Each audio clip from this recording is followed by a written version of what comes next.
Unë do i vi më shkurt para folësit. Unë menoj që në sheshin kryesor të Tiranës ka dalë Gjenerata Z, brezi i ri i shqiptarëve. Ata janë që i kanë dhënë kësaj proteste energjinë, si ka dhënë as Arlindi, as Andi, as unë, as askush tjetër. Mendoj që në thelb kjo është një përplasje mes brezash. E kemi brezin më të vjetër që e mon men Enverin, e mon men Varfri në viteve 90-ta, e mon men Sali Berishën në mandatin e dytë, dhe më thonë pas 2005-ës, edhe brezi i ri që e mon men vetë me Tiranën. Dhe këtu është një përplasje mes brezash, është ky brezi i ri i cili nuk e mban men pritjen para ambasadave për viza, nuk e mban men sa problem ka qenë me udhëtu në Evropë edhe me gjetë linja me shku. Kjo është brezi që është mësu me 30 euro, e merë pasaportën, shkon në aeroport, e merë një aeroplan, shkon në Barcelon, rrinë 3 ditë dhe kthehet mas 3 dite. Është një përplasje mos kuptimore mes dy brezave dhe menoj që kryeministri Rama duhet me nxjerrë një leksion të madh për këtij muhabeti. Tash, të çështja e televizioneve, po haptu flitet thuaj se gjitha televizionet në Shqipëri janë televizione publike. Televizionet janë private, televizionet si të tilla kanë të drejtë me pas qëndrime editoriale, nuk kanë kurfar obligimi tjetër për atë gjë. E ka një qëndrim, mund të jetë pro një politike, mund të jetë ku duhet të çlirohemi nga mendësia se televizionet private dhe mediat private duhet mos sjellë si media publike. Kanë qëndrime kudo në botë, i ki televizionet dhe mediat që janë e mojnë një qëndrim, një tjetër kundër. U përmend nuk ka dëshmi prej nga jashtë. Është rast konkret nga lëvizja studentore serbe me emra, me numra telefoni, domethënë njerëz të cilët japin leksione shqiptarëve, studentëve shqiptarë, se si duhet organizohen, si duhet bëhen. Kanë dalë ato screenshote, janë reale, nuk janë të gjeneruara me ndonjë inteligjencë artificiale, numri është i vërtet, personi është i vërtet. Pse studentët shqiptarë duhet me marrë leksione për lëvizje studentore serbe, e njëjtë lëvizje studentore e cila e ka shpallë Kosovën tokë të shenjtë, e cila nuk duhet më lëshu kurrë. Duhet me pas një kufi budallëku. Shqetësimi i qytetarëve shqiptarë është legjitim, edhe është krejt legjitime me dalë me protestu për flamingo, për çka dush këtë vend. Edhe me thonë dorëhiqu kryeministër për qef. Po kam qef ti mu dërhek, është legjitime ajo, është pozicion i qartë. Kam mos pëlqen, s'po më pëlqen fytyra jote kur flen televizor dhe të rriqë pikë. Por me marrë leksione për studentëve serb, o problem. Domethënë, është për mu, është shumë. Ku është konkretisht? Konkretisht, e ki pas sot në media, unë kam pa, edhe është, mund t'ja qoj regjis me nxerr. Tjetra, në ditët e para të protestës ka pas thirrje poshtë Izraeli. Kujna hinë punë me thonë poshtë Izraeli. Ka lidhje Izraeli. Ka dalë video tilla poshtë. Çaj ka lidhje? Ai s'ka dalë Arlindi me protestu poshtë Izraeli. Ka pas thirrje tipike për dhunë, për vrasje. Sot më vjen mirë, në 2 ditët e fundit është kuru protesta. Është kuru për këtyne elementeve, edhe kjo është gjë e mirë. Por nuk mujna me thonë që ato janë shpikje të shqiptarëve, se nuk ka shqiptarë këtu që ka një motivacion të madhe me dalje me piskat poshtë Izraeli, e ke parasysh. Ja, është me pa kuptim të fasë. Me dalje me shpërndan narrative sot dhe një botë, cila pavarësisht pozicionit që ne mund të kemi për politikat e Netanyahu. Mund të ketë, në qoftë se she kryeministrin e vendit tënd, të sillet si vasal i Izraelit, ti dhe mund bërtasësh poshtë Izraeli. Po, është e parëndësishme për protestën. Jo poshtë e brendë, mos të këthejmë në racistë e temë.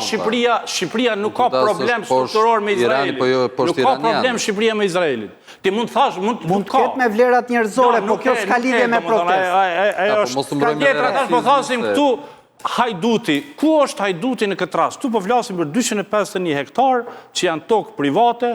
Është problem në Shqipëri që i kemi 2 ligje, ligji për rikthimin e pronave dhe ligjin për 7501, 2 gjykata të ndryshme mund me dhonë vendim për të njëjtën pronë. Kjo është problem tjetër që e ka kriju kjo klasë politike. Por ajo në parim është e njohur si pronë private. Në çka ka dhënë shteti aty? Çka ka dhënë shteti? Me pronë private unë mund me bëj çka duam ti. Ta themu kush hajduti. Domethënë nëse shikojmë një hipotezë kush hajduti, që investimi më i madh i huaj në 13 vjet të bëhet në tokën 50% të cilës e zotron një narkotrafikant i njohur nga gjysma e Evropës, kjo s'ka problem. Është i biri Seitit. Tash nëse ai ka falsifikuar letrat, nëse i ka falsifiku letrat dhe prona i takon banorëve të Zvërnecit, rastësi. Ajo hetohet. Ajo i biri dikuj për burë. Dhe i njëjti... Ajo tokja ka marrë komunizmi dikuj. A qenë pa drejtësi marrë e pronave? Jo, prit. I njëjti narkotrafikant... S'pe diskutoj këtë Po, fare. prit, ja, ta mbaroj.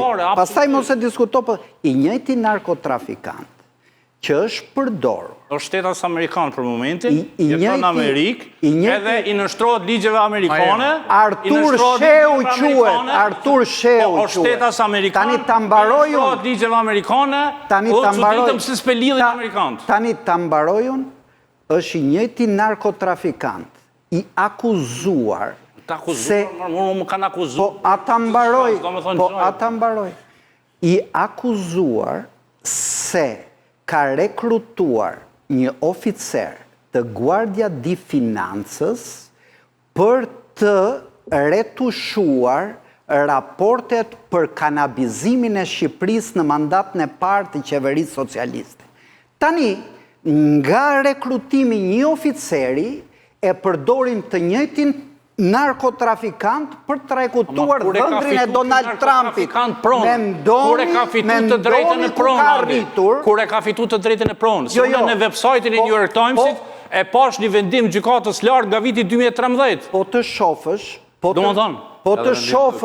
atë që thot, dëgjo, po të shofësh atë që thot Spaku dhe që ka validuar gjykata, thuhet që ky narkotrafikant nuk i ka këto pronat veta, akoma janë prona që janë sistem gjyqësor.